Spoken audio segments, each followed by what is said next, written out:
गजाधर बाबू ने कमरे में जमा सामान पर एक नज़र दौड़ाई। 2 बक्स, डोलची, बाल्टी। यह डिब्बा कैसा है गणेशी? उन्होंने पूछा। गणेशी बिस्तर बांधता हुआ कुछ गर्व, कुछ दुख, कुछ लज्जा से बोला, घर वाले ने कुछ बेसन के लड्डू रख दिए हैं। कहा बाबूजी को पसंद थे। अब कहाँ हम गरीब लोग आपकी कुछ खातिर कर पाएंगे। घर जाने की खुशी में भी गजाधर बाबू ने एक विषाद का अनुभव किया। जैसे एक परिचित स्नेह, आदर में सहज संसार से उनका नाता टूट रहा था। कभी कभी हम लोगों की भी खबर लेते रहिएगा, गणेशी बिस्तर में रस्सी बांधता हुआ बोला। कभी कुछ ज़रूरत हो तो लिखना गणेशी। इस अगहन तक बिटिया की शादी कर दो। गणेशी ने अंगोछे के छोर से आंखें पोंछी। अब आप लोग सहारा न देंगे तो कौन देगा? आप यहाँ रहते तो शादी में कुछ हौसला रहता। गजाधर बाबू चलने को तैयार थे। रेलवे क्वार्टर का वह कमरा जिसमें उन्होंने कितने वर्ष बिताए थे, उनका सामान हट जाने से कुरूप और खाली खाली लग रहा था।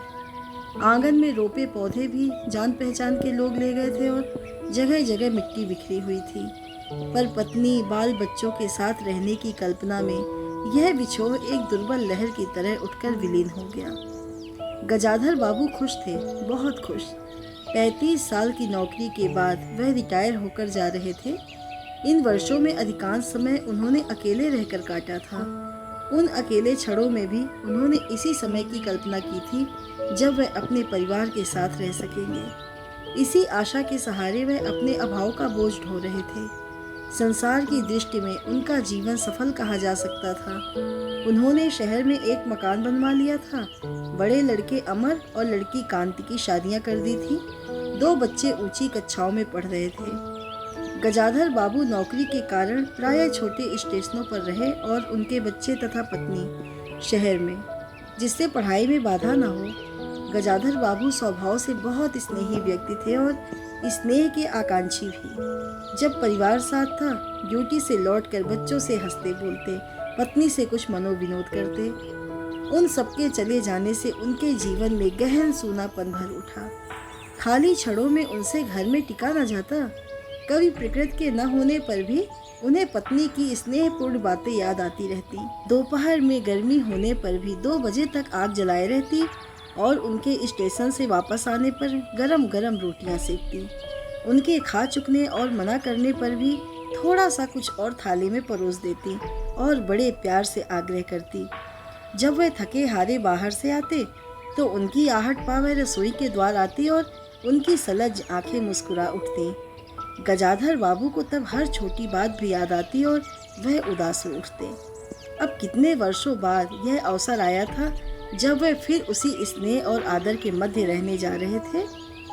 टोपी उतार कर गजाधर बाबू ने चारपाई पर रख दी।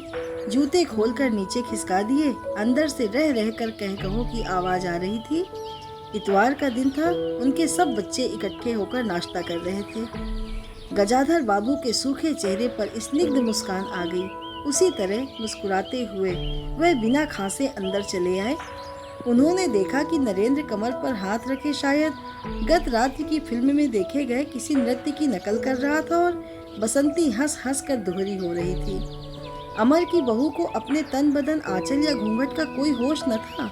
वह उन्मुक्त रूप से हंस रही थी। गजाधर बाबू को देखते ही नरेंद्र धप्प से बैठ गया और चाय का प्याला उठाकर मुंह से लगा लिया। बहू को होश आया और उसने झट से माथा ढक लिया। केवल बसंती का शरीर रह रहकर हंसी दबाने के प्रयत्न में हिलता रहा। गजाधर बाबू ने मुस्कुराते हुए उन लोगों को देखा, फिर कहा, क्यों नरेंद्र, नकल हो रही थी? कुछ नहीं बाबूजी, नरेंद्र ने सिपटा कर कहा। गजाधर बाबू ने चाहा था कि वह भी इस मनोविनोद में भाग लेते, पर उनके आते ही जैसे सब कुंठित हो चुप हो गए। इससे उनके मन में थोड़ी सी खिन्नता उपज आई। बैठते हुए बोले, बसंती, चाय मुझे भी देना। तुम्हारी अम्मा की पूजा अभी चल रही है क्या? बसंती ने माँ की कोठरी की ओर देखा। अभी आती होंगी, और प्याले में उनके लिए चाय छानने लगी। बहू चुपचाप पहले ही चली गई थी। अब नरेंद्र भी चाय का आखिरी घूंट पीकर उठ खड़ा हुआ। केवल बसंती पिता के लिहाज में चौके में बैठी माँ की राह देखने लगी। गजाधर बाबू ने एक घूंट चाय पी, फिर कहा, बेटी, चाय तो फीकी है, लाइए और चीनी डाल दूं? बसंती बोली। रहने दो, तुम्हारी अम्मा जब आएंगी तभी पी लूंगा। थोड़ी देर में उनकी पत्नी हाथ में अर्ध जल का लोटा लिए आई निकली और अशुद्ध स्तुति करते हुए तुलसी में दिया। उन्हें देखते ही बसंती भी उठ गई। पत्नी ने आकर गजाधर बाबू को देखा और कहा, अरे आप अकेले बैठे हैं, ये सब कहाँ गए? गजाधर बाबू के मन में फांस सी करक उठी। अपने अपने काम में लग गए हैं, आखिर बच्चे ही हैं। पत्नी आकर चौके में बैठ गई। उन्होंने नाक भौं चढ़ाकर चारों ओर जूठे बर्तनों को देखा, फिर कहा, सारे घर में जूठे बर्तन पड़े हैं, इस घर में धर्म कर्म कुछ नहीं, जा करके सीधे चौके में घुसो। फिर उन्होंने नौकर को पुकारा। जब उत्तर न मिला तो एक बार और उच्च स्वर में, फिर पति की ओर देखकर बोली, बहू ने भेजा होगा बाजार, और एक लंबी सांस लेकर चुप हो गई। गजाधर बाबू बैठकर चाय और नाश्ते का इंतजार करते रहे। उन्हें अचानक ही गणेशी की याद आ गई। रोज सुबह पैसेंजर आने से पहले वह गरम गरम पूड़ियाँ और जलेबी बनाता था। गजाधर बाबू जब तक उठकर तैयार होते, उनके लिए जलेबियाँ और चाय लाकर रख देता था। चाय भी कितनी बढ़िया, कांच के गिलास में ऊपर तक भरी, लबालब, पूरे 2.5 चम्मच चीनी और गाढ़ी मलाई। पैसेंजर भले ही रानीपुर लेट पहुँचे, गणेशी ने चाय पहुँचाने में कभी देर नहीं की। क्या मजाल की कभी उससे कुछ कहना पड़े। पत्नी की शिकायत भरा स्वर सुन उनके विचारों में व्याघात पहुंचा। वह कह रही थी, सारा दिन इसी खिचखिच में निकल जाता है, इस गृहस्थी का धंधा पीटते पीटते उम्र बीत गई, कोई जरा हाथ भी नहीं बटाता। बहू क्या किया करती है? गजाधर बाबू ने पूछा। पड़ी रहती है, बसंती को तो फिर कहो तो कॉलेज जाना होता है। गजाधर बाबू ने जोश में आकर बसंती को आवाज दी। बसंती भाभी के कमरे से निकली तो गजाधर बाबू ने कहा, बसंती, आज से शाम का खाना बनाने की जिम्मेदारी तुम पर है। सुबह का भोजन तुम्हारी भाभी बनाएगी। बसंती मुंह लटकाकर बोली, बाबूजी, पढ़ना भी तो होता है। गजाधर बाबू ने प्यार से समझाया, तुम सुबह पढ़ लिया करो, तुम्हारी माँ हुई बूढ़ी, उनके शरीर में अब वह शक्ति नहीं बची है। तुम हो, तुम्हारी भाभी है, दोनों को मिलकर काम में हाथ बटाना चाहिए। बसंती चुप रह गई। उसके जाने के बाद उसकी माँ ने धीरे से कहा, पढ़ने का तो बहाना है, कभी जी ही नहीं लगता। लगे कैसे, शीला से ही फुर्सत नहीं। बड़े बड़े लड़के हैं उस घर में, हर वक्त वहाँ घुसा रहना मुझे नहीं सुहाता।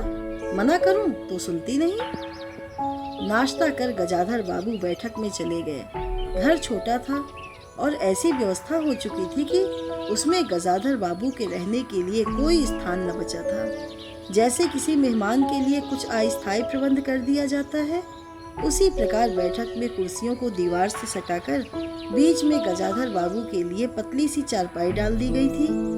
गजाधर बाबू उस कमरे में पड़े पड़े कभी कभी अनायास ही इस अस्थायित्व का अनुभव करने लगते। उन्हें याद हुआती उन रेलगाड़ियों की जो कि आती और थोड़ी देर रुककर किसी और लक्ष्य की ओर चली जाती।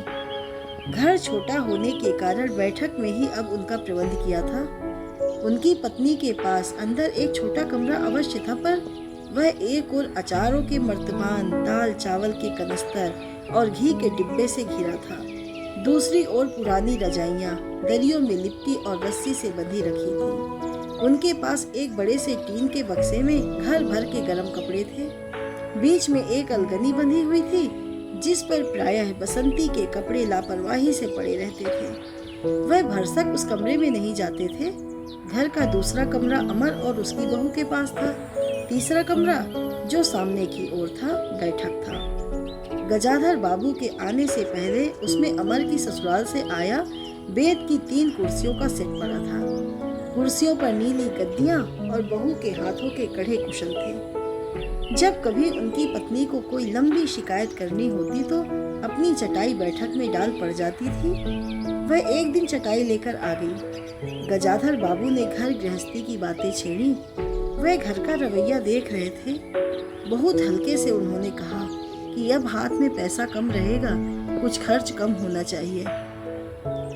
सभी खर्च तो वाजिब है, किसका पेट काटूं? यही जोड़ गांठ करते करते बूढ़ी हो गई, न मन का पहना न ओढ़ा। गजाधर बाबू ने आहत विस्मित दृष्टि से पत्नी को देखा। उनसे अपनी हैसियत छिपी न थी। उनकी पत्नी तंगी का अनुभव कर उसका उल्लेख करती, यह स्वाभाविक था, लेकिन उनमें सहानुभूति का पूर्ण अभाव गजाधर बाबू को बहुत खटका। उससे यदि राय बात की जाती कि प्रबंध कैसे हो तो उन्हें चिंता कम, संतोष अधिक होता, लेकिन उनसे तो केवल शिकायत की जाती थी, जैसे परिवार की सब परेशानियों के लिए वही जिम्मेदार थे। तुम्हें किस बात की कमी है अमर की माँ? घर में बहू है, लड़के बच्चे हैं, सिर्फ रुपए से ही तो आदमी अमीर नहीं होता, गजाधर बाबू ने कहा और कहने के साथ ही अनुभव किया यह उनकी आंतरिक अभिव्यक्ति थी, ऐसी कि उनकी पत्नी नहीं समझ सकती।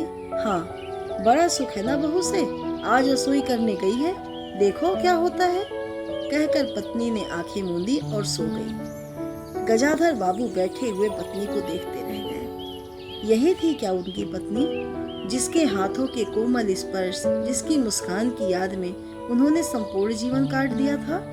उन्हें लगा कि वह लावण्यमयी मूल युवती जीवन की राह में कहीं खो गई है और उसकी जगह आज जो स्त्री है वह उनके मन और प्राणों के लिए नितांत परिचिता है। गाढ़ी नींद में डूबी उनकी पत्नी का भारी सा शरीर बहुत बेडौल और कुरूप लग रहा था, चेहरा श्रीहीन और रूखा था। गजाधर बाबू देर तक निस्संग दृष्टि से पत्नी को देखते रहे और फिर लेटकर छत की ओर ताकने लगे। अंदर कुछ गिरा और उनकी पत्नी हड़बड़ा कर उठ बैठी। लो, बिल्ली ने कुछ गिरा दिया शायद, और वह अंदर भागी। थोड़ी देर में लौट कर आई तो उनका मुंह फूला हुआ था। देखा बहू को, चौका खुला छोड़ आई, बिल्ली ने दाल की पतीली गिरा दी। सभी तो खाने को है, तरकारी और 4 पराठे बनाने में सारा डिब्बा घी उड़ेल कर रख दिया। जरा सा दर्द नहीं है, कमाने वाला हाड़ तोड़े और यहाँ चीजें लुटे। मुझे तो मालूम था कि यह सब काम किसी के बस का नहीं है। गजाधर बाबू को लगा कि पत्नी कुछ और बोलेगी तो उनके कान झंझना उठेंगे।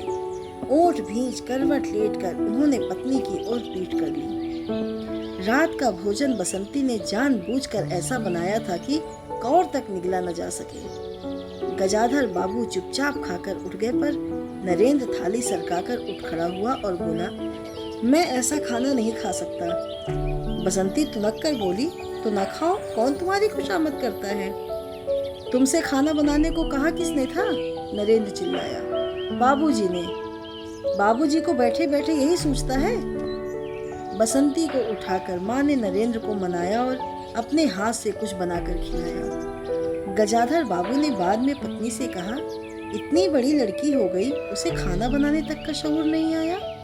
अरे आता सब कुछ है, करना नहीं चाहती, पत्नी ने उत्तर दिया। अगली शाम माँ को रसोई में देख कपड़े बदलकर बसंती बाहर आई तो बैठक से गजाधर बाबू ने टोक दिया, कहाँ जा रही हो? पड़ोस में शीला के घर, बसंती ने कहा। कोई जरूरत नहीं है, अंदर जाकर पढ़ो, गजाधर बाबू ने कड़े स्वर में कहा। कुछ देर अनिश्चित खड़े रहकर बसंती अंदर चली गई। गजाधर बाबू शाम को टहलने चले जाते थे।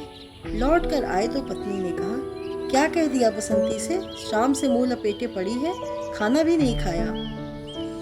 बाबू खिन्न हो आए। पत्नी की बात का उन्होंने कुछ उत्तर नहीं दिया। उन्होंने मन में निश्चय कर लिया कि बसंती की शादी जल्दी ही कर देनी है। उस दिन के बाद बसंती पिता से बची बची रहने लगी। जाना होता तो पिछवाड़े से जाती। गजाधर बाबू ने 2-1 बार पत्नी से पूछा तो उत्तर मिला, रूठी हुई है। गजाधर बाबू को और रोष हुआ। लड़की के इतने मिजाज, जाने को रोक दिया तो पिता से बोलेगी नहीं। फिर उनकी पत्नी ने सूचना दी कि अमर अलग रहने की सोच रहा है। क्यों? गजाधर बाबू ने चकित होकर पूछा। पत्नी ने साफ साफ उत्तर नहीं दिया। अमर और उसकी बहू को शिकायतें बहुत थी। उनका कहना था कि गजाधर बाबू हमेशा बैठक में ही पड़े रहते हैं, कोई आने जाने वाला हो तो कहीं बिठाने को जगह नहीं। अमर को अब भी वह छोटा सा समझते और मौके बेमौके टोक देते थे। बहू को काम करना पड़ता था और सास जब तब फूहड़पन पर ताने देती रहती थी। हमारे आने से पहले भी कभी ऐसी बात हुई थी? गजाधर बाबू ने पूछा। पत्नी ने सिर हिलाकर जताया कि नहीं, पहले अमर घर का मालिक बनकर रहता था, बहू को कोई रोक टोक न थी। अमर के दोस्तों का प्राय यही अड्डा जमा रहता था। अंदर से चाय नाश्ता तैयार होकर जाता रहता था। बसंती को भी वही अच्छा लगता था। गजाधर बाबू ने बहुत धीरे से कहा, अमर से कहो जल्दबाजी की कोई ज़रूरत नहीं है। अगले दिन वह सुबह घूम कर लौटे तो उन्होंने पाया कि बैठक में उनकी चारपाई नहीं है। अंदर आकर पूछने वाले ही थे कि उनकी दृष्टि रसोई के अंदर बैठी पत्नी पर पड़ी। उन्होंने यह कहने को मुंह खोला कि बहू कहाँ है, पर कुछ याद आकर चुप हो गए। पत्नी की कोठरी में झांका तो अचार, रजाइयों और कनस्तरों के मध्य अपनी चारपाई लगी पाई। गजाधर बाबू ने कोट उतारा और कहीं टांगने को दीवार पर नजर दौड़ाई, फिर उसे मोड़कर अलगनी के कुछ कपड़े खिसकाकर एक किनारे टांग दिया। कुछ खाए बिना ही अपनी चारपाई पर लेट गए। कुछ भी हो, मन आखिरकार बूढ़ा ही था। सुबह शाम कुछ देर टहलने अवश्य चले जाते, पर आते आते थक उठते थे। गजाधर बाबू को अपना बड़ा सा खुला हुआ क्वार्टर याद आ गया। निश्चिंत जीवन, सुबह पैसेंजर ट्रेन आने पर स्टेशन की चहल पहल, चिर परिचित चेहरे और पटरी पर रेल के पहियों की खटखट, जो उनके लिए मधुर संगीत की तरह था। तूफान और डाक गाड़ी के इंजनों की चिंगाड़ उनकी अकेली रातों की साथी थी। सेठ राम जी मल के मिलके कुछ लोग कभी कभी पास आ बैठते, वही उनका दायरा था, वही उनके साथी। वह जीवन उन्हें एक खोई निधि सा प्रतीत हुआ। उन्हें लगा कि वह जिंदगी द्वारा ठगे गए हैं। उन्होंने जो कुछ चाहा उसमें से उन्हें एक बूंद भी न मिली। लेटे हुए वह घर के अंदर से आते विविध स्वरों को सुनते रहे। बहू और सास की छोटी सी झड़प, बाल्टी पर खुले नल की आवाज, रसोई के बर्तनों की खटपट और उसी में गौरैयों का वार्तालाप। और अचानक ही उन्होंने निश्चय कर लिया कि अब घर की किसी बात में दखल न देंगे। यदि गृहस्वामी के लिए पूरे घर में एक चारपाई की जगह यही है तो यही सही। वे यहीं पड़े रहेंगे। अगर कहीं और डाल दी गई तो वहां चले जाएंगे। यदि बच्चों के जीवन में उनके लिए कहीं स्थान नहीं तो अपने ही घर में परदेशी की तरह पड़े रहेंगे। और उस दिन के बाद सचमुच गजाधर बाबू कुछ नहीं बोले। नरेंद्र मांगने आया तो बिना कारण पूछे उसे रुपए दे दिए। बसंती काफी अंधेरा हो जाने के बाद भी पड़ोस में रही तो भी उन्होंने कुछ नहीं कहा। उन्हें सबसे बड़ा गम यह था कि उनकी पत्नी ने भी उनमें कुछ परिवर्तन लक्ष्य नहीं किया। वह मन ही मन कितना भार ढो रहे हैं, इससे वह अनजान ही बनी रही। बल्कि उन्हें पति के घर के मामले में हस्तक्षेप न करने के कारण शांति ही थी। कभी कभी कह भी उठती, ठीक ही है, आप बीच में न पड़ा कीजिए। बच्चे बड़े हो गए हैं, हमारा जो कर्तव्य था कर रहे हैं, पढ़ा रहे हैं, शादी कर देंगे। गजाधर बाबू ने आहत दृष्टि से पत्नी को देखा। उन्होंने अनुभव किया कि वह पत्नी व बच्चों के लिए केवल धनोपार्जन के निमित्त मात्र हैं। जिस व्यक्ति के अस्तित्व से पत्नी मांग में सिंदूर डालने की अधिकारी है, समाज में उसकी प्रतिष्ठा है, उसके सामने वह 2 वक्त भोजन की थाली रख देने से सारे कर्तव्यों से छुट्टी पा जाती है। वह घी और चीनी के डिब्बों में इतनी रमी हुई है कि अब वही उसकी संपूर्ण दुनिया बन गई है। गजाधर बाबू उसके जीवन के केंद्र नहीं हो सकते। उनका तो अब बेटी की शादी के लिए भी उत्साह बुझ गया। किसी बात में हस्तक्षेप न करने के निश्चय के बाद भी उनका अस्तित्व उस वातावरण का एक भाग न बन सका। उनकी उपस्थिति उस घर में ऐसी असंगत लगने लगी थी जैसे सजी हुई बैठक में उनकी चारपाई थी। उनकी खुशी एक गहरी उदासीनता में डूब गई। इतने सब निश्चयों के बावजूद भी गजाधर बाबू एक दिन बीच में दखल दे बैठे। पत्नी स्वभावानुसार नौकर की शिकायत कर रही थी, कितना लापरवाह है, बाजार की हर चीज में पैसा बनाता है, खाने बैठता है तो खाता ही चला जाता है। गजाधर बाबू को बराबर यह महसूस होता रहता था कि उनके घर का रहन सहन और खर्च उनकी हैसियत से कहीं ज्यादा है। पत्नी की बात सुनकर लगा कि नौकर का खर्च बिल्कुल बेकार है। छोटा मोटा काम है, घर में 3 मर्द हैं, कोई ना कोई कर ही देगा। उन्होंने उसी दिन नौकर का हिसाब कर दिया। अमर दफ्तर से आया तो नौकर को पुकारने लगा। अमर की बहू बोली, बाबूजी ने नौकर छुड़ा दिया। क्यों? कहते हैं खर्च बहुत है। यह वार्तालाप बहुत सीधा सा था, पर जिस टोन में बहू बोली गजाधर बाबू को खटक गया। उस दिन जी भारी होने के कारण गजाधर बाबू टहलने नहीं गए थे। आलस्य में उठकर बत्ती भी नहीं जलाई। इस बात से बेखबर नरेंद्र माँ से कहने लगा, अम्मा तुम बाबूजी से कहती क्यों नहीं? बैठे बिठाए कुछ नहीं तो नौकरी छुड़ा दिया। अगर बाबूजी यह समझे कि मैं साइकिल पर गेहूं रख आटा पिसाने जाऊं तो मुझसे यह नहीं होगा। हाँ अम्मा, बसंती का स्वर था। मैं कॉलेज भी जाऊं और लौटकर घर में झाड़ू भी लगाऊं, यह मेरे बस की बात नहीं है। बूढ़े आदमी हैं, अमर भुनभुनाया। चुपचाप पड़े रहें, हर चीज में दखल क्यों देते हैं? पत्नी ने बड़े व्यंग से कहा। और कुछ नहीं सूझा तो तुम्हारी बहू को ही चौके में भेज दिया। वह गई तो 15 दिन का राशन 5 दिन में बनाकर रख दिया। बहू कुछ कहे इससे पहले वह चौके में घुस गई। कुछ देर में अपनी कोठरी में आई और बिजली जलाई तो गजाधर बाबू को लेटे देख बड़ी सिटपिटाई। गजाधर बाबू की मुख मुद्रा से वह उनके भावों का अनुमान न लगा सकी।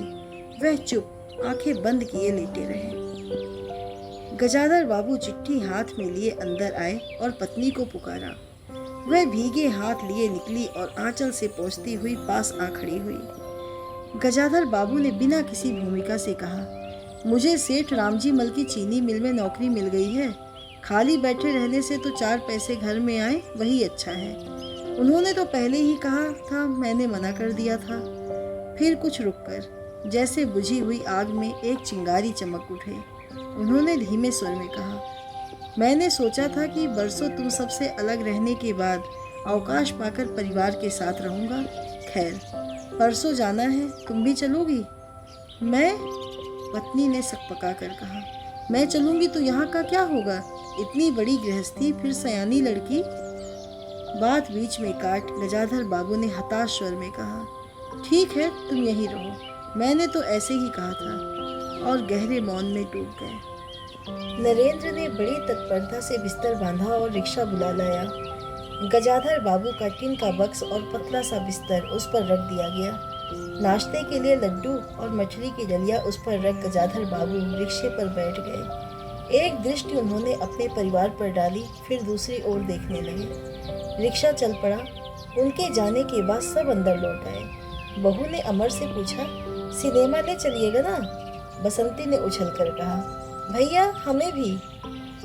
गजाधर बाबू की पत्नी सीधे चौके में चली गई। बची हुई मठरियों को कटोरदान में रखकर अपने कमरे में लाई और कनस्तरों के पास रख दिया। फिर बाहर आकर कहा, अरे नरेंद्र, बाबूजी की चारपाई कमरे से निकाल दे, उसमें चलने तक की जगह नहीं है।